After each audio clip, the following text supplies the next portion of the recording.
Hi all. ഇന്നത്തെ വീഡിയോയിൽ നമ്മൾ ഡിസ്കസ് ചെയ്യാൻ പോകുന്ന ജോബ് ഡിസൈൻ എന്ന് പറയുന്ന ഒരു കൺസെപ്റ്റാണ്. എന്താണ് ജോബ് ഡിസൈൻ എന്ന് പറഞ്ഞാൽ അതുപോലെ തന്നെ അതിൻ്റെ അപ്രോച്ചസ് ടു ജോബ് ഡിസൈൻ. അതിൽ ക്ലാസിക്കൽ അപ്രോച്ചാണ് ഇന്നത്തെ വീഡിയോയിൽ നമ്മൾ ഡിസ്കസ് ചെയ്യാൻ പോകുന്നത്. അപ്പോൾ ഇന്നത്തെ ഒരു കാലഘട്ടത്തിൽ ഹ്യൂമൻ റിസോഴ്സ് മാനേജേഴ്സ് ഒക്കെ റിയലൈസ് ചെയ്തുകൊണ്ടിരിക്കുകയാണ്. അതായത് ഒരു എംപ്ലോയി എന്താണോ ഒരു ജോലിയിൽ ചെയ്യുന്നത്, അല്ലെങ്കിൽ ഒരാൾ ചെയ്യുന്ന ആ ജോലിയും അയാളുടെ പ്രൊഡക്ടിവിറ്റി അല്ലെങ്കിൽ അയാളുടെ പെർഫോമൻസും ജോബ് സാറ്റിസ്ഫാക്ഷനും ഒക്കെ തമ്മിൽ പരസ്പരം റിലേറ്റഡ് ആണ് എന്ന് ഇന്നത്തെ കാലഘട്ടത്തിൽ ഹ്യൂമൻ റിസോഴ്സ് മാനേജേഴ്സൊക്കെ റിയലൈസ് ചെയ്തുകൊണ്ടിരിക്കുകയാണ്. അപ്പോൾ അതുകൊണ്ടാണ് ഈ ഒരു കാലഘട്ടത്തിൽ ജോബ് ഡിസൈൻ എന്ന് പറയുന്ന കൺസെപ്റ്റിനൊക്കെ ഒരുപാട് പ്രാധാന്യമുള്ളത്. ജോബ് ഡിസൈൻ എന്ന് പറഞ്ഞാൽ ജോബ് ഡിസൈൻ ചെയ്യുക എന്നത് തന്നെയാണ് അതിൽ ഉദ്ദേശിക്കുന്നത്. അപ്പോൾ നമുക്കതിൻ്റെ മീനിങ് ഒന്ന് ജസ്റ്റ് നോക്കാം. എന്താണ്? It is the process of deciding on the contents of a job in terms of its duties and responsibilities on the methods to be used in carrying out the job. നമ്മൾ job analysis എന്താണെന്ന് നമ്മൾ പറഞ്ഞിട്ടുണ്ട്. അപ്പോൾ job അനാലിസിസിൽ നമ്മൾ എന്താണ് ആ ജോലിനെ പറ്റി കൃത്യമായിട്ട് നമ്മൾ അനലൈസ് ചെയ്ത് കുറേ കാര്യങ്ങൾ നമുക്ക് കണ്ടെത്താൻ പറ്റും. അത് ശരിക്കും ജോബ് ഡിസൈനുള്ള ഒരു വേ ആണ്. ജോബ് അനാലിസിസ് എന്ന് പറഞ്ഞാൽ ജോബ് ഡിസൈനെ ഹെൽപ്പ് ചെയ്യുന്നൊരു സംഭവമാണ്. അപ്പോൾ ജോബ് ഡിസൈൻ എന്നതുകൊണ്ട് ഉദ്ദേശിക്കുന്നത് ഇറ്റ് ഈസ് ദ പ്രോസസ്സ്. അതൊരു പ്രോസസ്സാണ്. അതിൽ എന്തൊക്കെയാണ് നമ്മൾ ഡിസൈഡ് ചെയ്യുന്നത്? ഒരു ജോബിൻ്റെ കണ്ടൻസ് എന്തൊക്കെയായിരിക്കണം, അതിൽ ഡ്യൂട്ടീസ്, അതായത് അതിൻ്റെ ഡ്യൂട്ടീസ് എന്തൊക്കെയായിരിക്കണം, റെസ്പോൺസിബിലിറ്റീസ് എന്തൊക്കെയായിരിക്കണം, എന്ത് മെത്തേഡ്സാണ് യൂസ് ചെയ്യേണ്ടത് ആ ജോബ് ചെയ്യാൻ വേണ്ടിയിട്ട്, ഇങ്ങനെയുള്ള കാര്യങ്ങളൊക്കെ ഡിസൈഡ് ചെയ്യുന്ന ആ പ്രോസസ്സാണ് എന്തെന്ന് പറഞ്ഞാൽ ജോബ് ഡിസൈൻ എന്ന് പറയുന്നത്.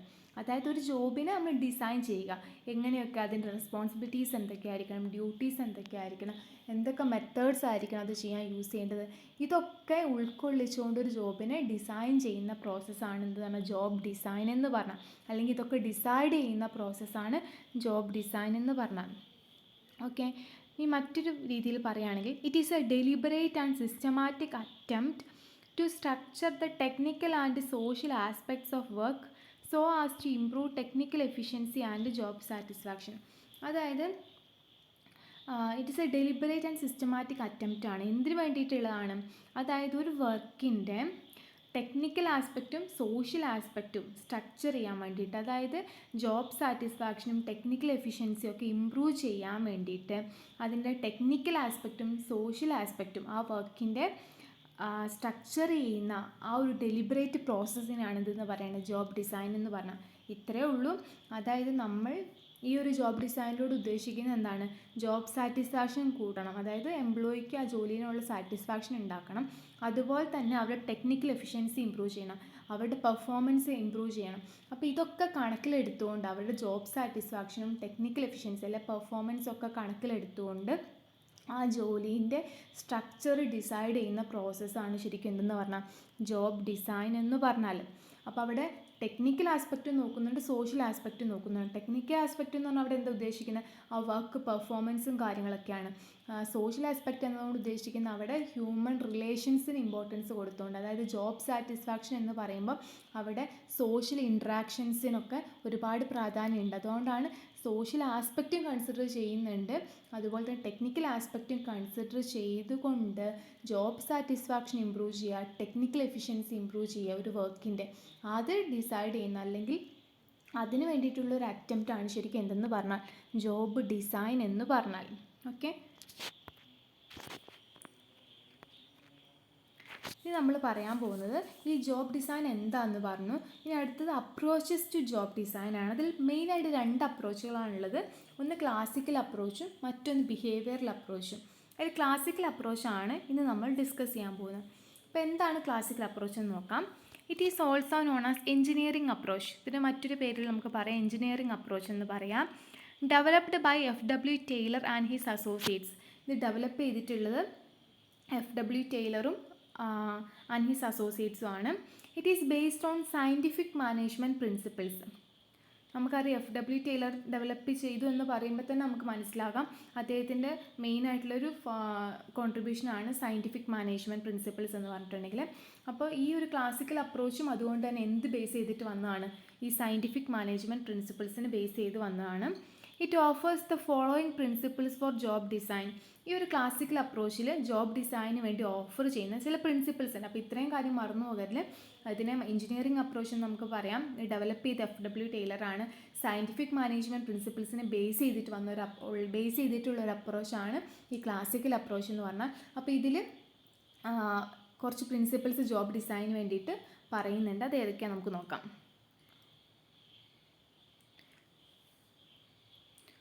ഒന്നാമത്തെ ടാസ്ക് ഫ്രാഗ്മെൻറ്റേഷൻ. അതായത് ഇവിടെ ടാസ്ക് ഫ്രാഗ്മെൻറ്റേഷൻ എന്നുകൊണ്ട് ഉദ്ദേശിക്കുന്നത് എല്ലാ ജോലിയും നമ്മൾ എന്ത് ചെയ്യാം, ഡിവൈഡ് ചെയ്യണമെന്നാണ് പറയുന്നത്. ഒരു ജോലി എന്ന് പറയുമ്പോൾ അത് വലിയൊരു കാര്യമാണ് അല്ലേ, ഒരു വലിയൊരു ടേമാണ് ജോബ് എന്ന് പറഞ്ഞാൽ.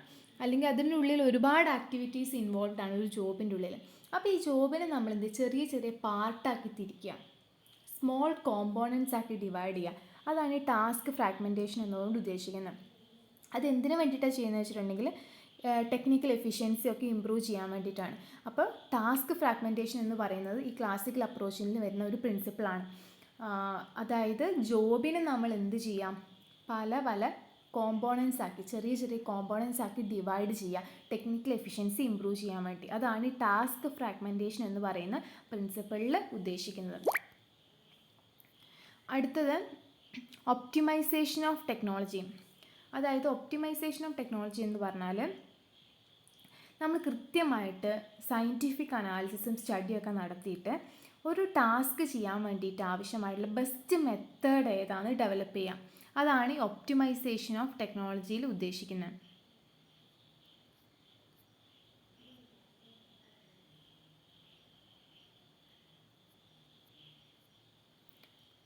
ഓക്കെ, ഒപ്റ്റിമൈസേഷൻ ഓഫ് ടെക്നോളജി എന്ന് പറഞ്ഞാൽ സയൻറ്റിഫിക് സ്റ്റഡിയും അനാലിസിസും ഒക്കെ നടത്തിയിട്ട് നമ്മൾ ഈ ഒരു ടാസ്ക് ചെയ്യാൻ വേണ്ടിയിട്ട്, ആ ജോബിൽ ടാസ്ക് ചെയ്യാൻ വേണ്ടി ഏറ്റവും നല്ല ബെസ്റ്റ് മെത്തേഡ് എന്താണെന്ന് ഐഡൻറ്റിഫൈ ചെയ്യുക. അതാണ് ഒപ്റ്റിമൈസേഷൻ ഓഫ് ടെക്നോളജി എന്ന് പറയുന്ന പ്രിൻസിപ്പിളിൽ ഉദ്ദേശിക്കുന്നത്. മൂന്നാമത്തെ പ്രിൻസിപ്പിളാണ് സ്റ്റാൻഡേർഡൈസേഷൻ എന്ന് പറഞ്ഞാൽ നമ്മൾ എന്ത് മെത്തേഡാണ് ബെസ്റ്റ് മെത്തേഡായിട്ട് ഐഡൻറ്റിഫൈ ചെയ്തത് അത് നമ്മൾ എന്ത് ചെയ്യുക, സ്റ്റാൻഡേർഡൈസ് ചെയ്യുക. എങ്ങനെയാണ് സ്റ്റാൻഡേർഡൈസ് ചെയ്യുക? ടൈം ആൻഡ് മോഷൻ സ്റ്റഡിയൊക്കെ യൂസ് ചെയ്തുകൊണ്ട്. എന്താണ് ടൈം ആൻഡ് മോഷൻ സ്റ്റഡി എന്ന് പറഞ്ഞിട്ടുണ്ടെങ്കിൽ, ടൈം സ്റ്റഡി എന്ന് പറഞ്ഞാൽ നമ്മളൊരു വർക്ക് ചെയ്യാൻ വേണ്ടി എത്രത്തോളം സമയം എടുക്കുന്നു എന്നൊക്കെ ഡിറ്റർമൈൻ ചെയ്യുന്ന ആ ഒരു സ്റ്റഡിയാണ് ടൈം സ്റ്റഡി എന്ന് പറഞ്ഞാൽ. ഒരു ജോലി ചെയ്യാൻ എത്രത്തോളം സമയം എടുക്കുന്നു, അല്ലെങ്കിൽ അതിൽ അൺനെസസറി ആയിട്ടുള്ള ടൈം, അതായത് ആവശ്യമില്ലാതെ നമ്മൾ ടൈം വേസ്റ്റ് ചെയ്യുന്ന പ്രോസസ്സിങ് നടക്കുന്നുണ്ടോ, അതിൽ കൃത്യമായിട്ട് എത്ര സമയം എടുക്കും ഒരു ജോബ് കംപ്ലീറ്റ് ചെയ്യാൻ എന്നൊക്കെ കണ്ടുപിടിക്കുന്ന സ്റ്റഡിയാണ് ടൈം സ്റ്റഡി. അതിനായിട്ട് നമ്മൾ ടൈം സ്റ്റഡി യൂസ് ചെയ്യുന്നത്. ഇനി മോഷൻ സ്റ്റഡി എന്ന് പറഞ്ഞിട്ടുണ്ടെങ്കിൽ ആ ഒരു ടാസ്കിലുള്ള, ആ ജോബിലുള്ള മൂവ്മെൻറ്റ്സ്, ആക്ടിവിറ്റീസ് അല്ലെ മൂവ്മെൻറ്റ്സ് ഒക്കെ കണ്ടുപിടിക്കുന്ന, ഡിറ്റർമൈൻ ചെയ്യുന്ന സ്റ്റഡിയാണ് ഈ മോഷൻ സ്റ്റഡി. അത് എന്തിനു വേണ്ടിയിട്ടാണെന്ന് വെച്ചിട്ടുണ്ടെങ്കിൽ നമ്മൾ അൺനെസസറി ആയിട്ടുള്ള മൂവ്മെൻറ്റുകളൊക്കെ നടക്കുന്നുണ്ടോ എന്നറിയാൻ വേണ്ടിയിട്ട്. അങ്ങനെ അൺനെസസറി ആവശ്യമില്ലാത്ത മൂവ്മെൻറ്റും കാര്യങ്ങളൊക്കെ ജോബിലുണ്ടോ, അതാകുമ്പോൾ നമുക്ക് എക്സ്ട്രാ ടൈം വേസ്റ്റ് ആണ്, എല്ലാം എഫേർട്ടൊക്കെ വേസ്റ്റ് ആണ് അൺനെസസറി മൂവ്മെൻറ്റ് വന്നിട്ടുണ്ടെങ്കിൽ.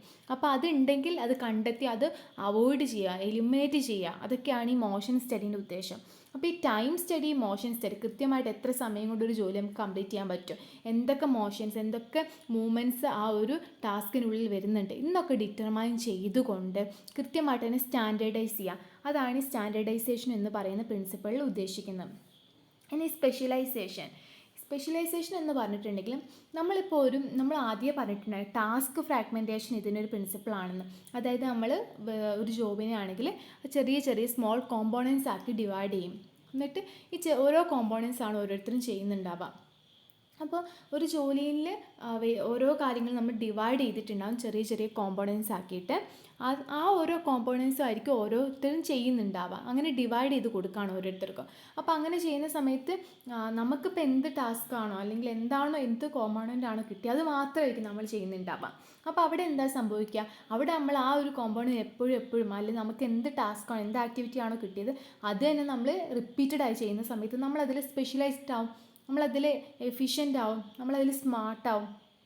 കാരണം ഒരു കാര്യം നമ്മൾ പല പ്രാവശ്യം ആ സെയിം കാര്യം തന്നെ ചെയ്യുമ്പോൾ നമ്മളതിൽ എക്സ്പേർട്ട് ആവില്ലേ. അതാണ് ഈ സ്പെഷ്യലൈസേഷൻ എന്ന് പറയുന്ന പ്രിൻസിപ്പിളിൽ ഉദ്ദേശിക്കുന്നത്. നമ്മൾ എന്ത് സ്പെസിഫിക് ടാസ്ക് ആണോ നമുക്ക് കിട്ടിയത് അത് നമ്മൾ വീണ്ടും കുറേ പ്രാവശ്യം ചെയ്യുമ്പോൾ അത് നമ്മൾ സ്പെഷ്യലൈസ്ഡ് ആവും ആ ടാസ്കിൽ. അപ്പോൾ സ്പെഷ്യലൈസേഷൻ എന്ന് പറയുന്നതാണ് ഇവിടെ ഉദ്ദേശിക്കുന്നത് മറ്റൊരു പ്രിൻസിപ്പിൾ. ആ സ്പെഷ്യലൈസേഷൻ നടക്കുന്നത് ഏതിലൂടെയാണ്? ഈ ടാസ്ക് ഫ്രാഗ്മെൻറ്റേഷൻ എന്ന് പറയുന്ന പ്രിൻസിപ്പിൾ വഴിയാണ് ഈ സ്പെഷ്യലൈസേഷൻ എന്ന് പറയുന്ന പ്രിൻസിപ്പിൾ നമ്മൾ അച്ചീവ് ചെയ്യുന്നത്. ഓക്കെ, അടുത്തത് ട്രെയിനിങ് എന്ന് പറയുന്നതാണ്. അതായത് വർക്കേഴ്സ്, നമ്മൾ സെലക്ട് ചെയ്ത വർക്കേഴ്സിന് നമ്മൾ എന്ത് കൊടുക്കണം? ട്രെയിനിങ്ങും കാര്യങ്ങളും കൊടുക്കണം. അവർക്ക് ആ സ്കില്ല് കിട്ടാൻ വേണ്ടിയിട്ട്, അല്ലെങ്കിൽ അവരുടെ സ്കില്ല് ഇമ്പ്രൂവ് ചെയ്യാൻ വേണ്ടി ട്രെയിനിങ്ങും കാര്യങ്ങളും കൊടുക്കണം എന്ന് പറയുന്ന പ്രിൻസിപ്പിളാണ് ട്രെയിനിങ്. ഇനി ഇൻഡിവിജ്വൽ റെസ്പോൺസിബിലിറ്റി, അതായത് ഓരോ വർക്കറും എന്ത് സിംഗിൾ ഓപ്പറേഷനാണോ അവർ ചെയ്തത്, അവർ ആ ചെയ്ത ടാസ്കിന് അല്ലെങ്കിൽ അവർ എന്ത് ആക്ടിവിറ്റി ആണോ ചെയ്തത് ആ ജോബുമായി ബന്ധപ്പെട്ട് അതിനവർ റെസ്പോൺസിബിൾ ആയിരിക്കും. അതാണ് ഇൻഡിവിജ്വൽ റെസ്പോൺസിബിലിറ്റി എന്നാണ്. അതിന് മുഴുവൻ ഉത്തരവാദിത്വം അവർക്കായിരിക്കും. ഇനി എക്കണോമിക് ഇൻസെൻറ്റീവ് എന്ന് പറഞ്ഞാൽ എന്താണ്? അതായത് നല്ല എഫിഷ്യൻറ്റ് പെർഫോമൻസ് ഒക്കെ നടത്തിയിട്ടുണ്ടെങ്കിൽ എംപ്ലോയീസ്, അല്ലെങ്കിൽ എഫിഷ്യൻ്റായിട്ട് പെർഫോം ചെയ്യുന്ന ആൾക്കാർക്കൊക്കെ നമ്മൾ എന്ത് കൊടുക്കും? മോണിറ്ററി കോമ്പൻസേഷൻ കൊടുക്കും. അതായത് പണപരമായിട്ടുള്ള റിവാർഡും കാര്യങ്ങളൊക്കെ കൊടുക്കും. അത് അവരെ മോട്ടിവേറ്റ് ചെയ്യാൻ വേണ്ടിയിട്ടാണ്. അപ്പോൾ അങ്ങനെ ഒരു പ്രിൻസിപ്പിളും കൂടി ഉണ്ട്, എക്കണോമിക് ഇൻസെൻറ്റീവ്. അതാണ് അതിൽ ഉദ്ദേശിക്കുന്നത്. പണപരമായിട്ട് നമ്മൾ റിവാർഡും കാര്യങ്ങളൊക്കെ എഫിഷ്യൻറ്റ് പെർഫോമൻസ് കാഴ്ചവെക്കുന്ന എംപ്ലോയീസിന് കൊടുക്കുക. അപ്പോൾ ഇതൊക്കെയാണ് ക്ലാസിക്കൽ അപ്രോച്ചിൽ വരുന്ന ചില പ്രിൻസിപ്പിൾസ് എന്ന് പറയുന്നത്. അപ്പോൾ ഇത് സയൻറ്റിഫിക് മാനേജ്മെൻറ്റിൻ്റെ ബേസ് ചെയ്ത് വന്ന പ്രിൻസിപ്പിൾസ് തന്നെയാണിതിൽ. ഓക്കെ, അപ്പോൾ ടാസ്ക് ഫ്രാഗ്മെൻറ്റേഷൻ എന്താണെന്ന് പറഞ്ഞു, ചെറിയ ചെറിയ കോമ്പോണൻസ് ആക്കിയിട്ട് ഡിവൈഡ് ചെയ്യലാണ്. Optimization of technology, standardization, specialization, training, individual responsibility, economic incentive. ഇനി ക്ലാസിക്കൽ അപ്രോച്ചിന് ചില പ്രോബ്ലംസ് അല്ലെങ്കിൽ ലിമിറ്റേഷൻസ് ഉണ്ടായിരുന്നു. അത് എന്തൊക്കെയാണെന്നാണ് പറയണം.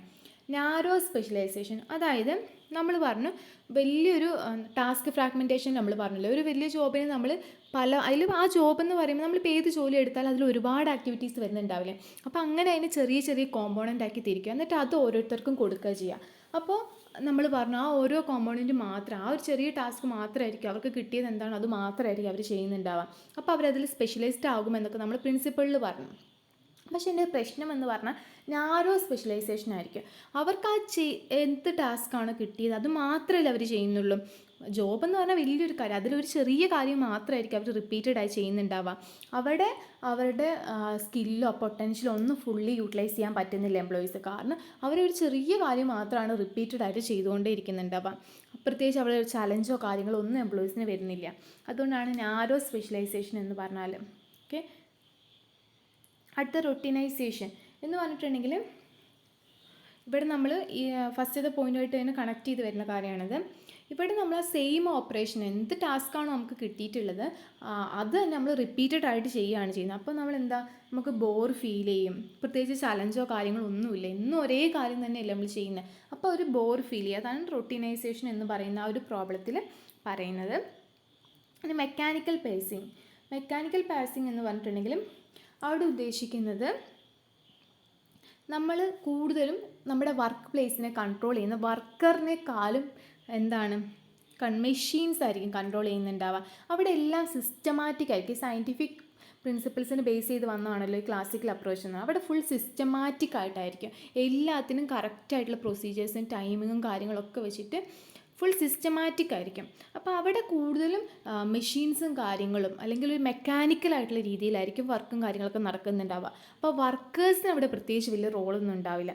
അല്ലെങ്കിൽ വർക്കേഴ്സിന് അവരുടേതായ രീതിയിൽ ഒരു കാര്യം ചെയ്യാനോ ഡിസൈഡ് ചെയ്യാനോ ഉള്ള റോള് ഉണ്ടാകില്ല. പ്രത്യേകിച്ച് ഫ്രീഡം ഉണ്ടാവില്ല. എന്തും അവരുടെ ഇഷ്ടത്തിനുള്ള മെത്തേഡും ടെക്നിക്കോ യൂസ് ചെയ്യാനോ ഒന്നൊരു റോൾ ഉണ്ടാവില്ല, ഫ്രീഡം ഉണ്ടാവില്ല. അപ്പോൾ അവർക്ക് ആ ജോബിലുള്ള ഇൻട്രസ്റ്റ് കുറയും.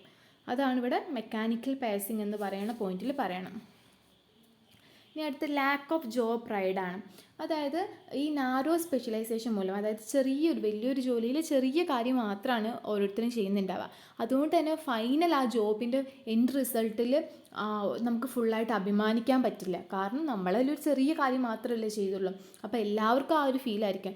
അപ്പോൾ ഒരു എൻഡ് റിസൾട്ട് അല്ലെങ്കിൽ എൻഡ് പ്രൊഡക്റ്റിൽ നമുക്കിത് നമ്മൾ ചെയ്തൊരു കാര്യമാണെന്നോ അല്ലെങ്കിൽ നമ്മളുടെ ഇതുകൊണ്ടാണ് ഈ ഒരു പ്രൊഡക്റ്റ് ഉണ്ടായതെന്നൊന്നും നമുക്ക് ഫുള്ളി പറയാൻ പറ്റില്ല. അപ്പോൾ അതാണ് ലാക്ക് ഓഫ് ജോബ് പ്രൈഡ് എന്നതുകൊണ്ട് ഉദ്ദേശിച്ചത്. അതിൽ കംപ്ലീറ്റ് ആയിട്ട് നമുക്കതിൽ അഭിമാനിക്കാൻ പറ്റില്ല. അടുത്തത് ലിറ്റിൽ ഇൻട്രാക്ഷൻ. ഈ ഒരു ക്ലാസിക്കൽ അപ്രോച്ചിന് വേറൊരു പ്രശ്നമാണ്, അവിടെ സോഷ്യൽ ഇൻട്രാക്ഷൻസ് വളരെ കുറവായിരിക്കും. ഫുള്ളും ജോബ് കോൺസെൻട്രേറ്റഡ് ആയിരിക്കും. അവിടെ സോഷ്യൽ ഇൻട്രാക്ഷൻസിനൊന്നും വലിയ പ്രാധാന്യം ഉണ്ടാവില്ല. അതാണ് ലിറ്റിൽ ഇൻട്രാക്ഷൻ എന്ന് പറയുന്ന പ്രോബ്ലത്തിൽ പറയണം.